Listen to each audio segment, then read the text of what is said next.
This could be on your table tonight, a delicious plate of pasta topped with tomato sauce, some hearty soup, a tuna fish sandwich, food that millions of Americans eat daily. But wait until you see what comes with it. This is a chemical that the people who put it into plastic were insane. His name is Dr. Fred Vomsal. He's a professor at the University of Missouri.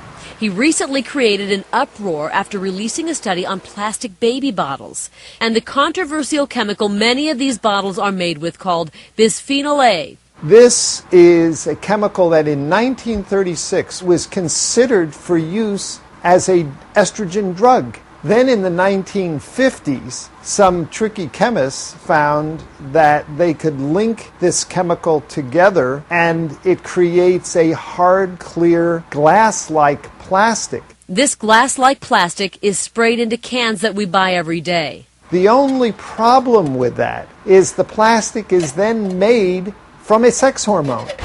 When we cook it, Dr. Vomsal says it leaches into the food we eat.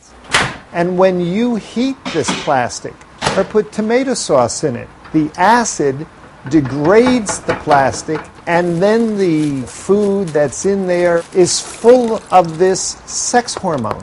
Dr. Vomsal's lab has tested bisphenol A in animals and the results were disturbing. We started testing it at levels tens of thousands of times below what anybody had ever tested before, and found that it profoundly damaged the male reproductive system.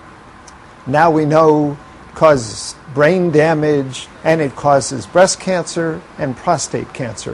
We need to have a balanced presentations about chemicals in the environment. Sharon Knies, Vice President of the American Chemistry Council, a trade organization that represents chemical companies. She says bisphenol A is safe to use. Bisphenol A has been very heavily studied, and it's been studied by many of the regulatory agencies around the world.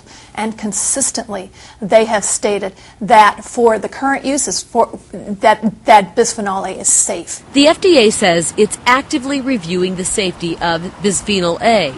But in a statement they add, considering all the evidence, including the very low dietary exposure to BPA and the fact that bisphenol A has not demonstrated adverse effects when consumed by animals in amounts far higher than humans would consume, FDA sees no reason at this time to ban or otherwise restrict the use now authorized. It has never been banned by any country around the world, and we're confident in its use. Dr. Vomsal says the FDA and others are working from old data. There are 700 published scientific studies about the health effects of bisphenol A that the FDA has never gotten around to looking at.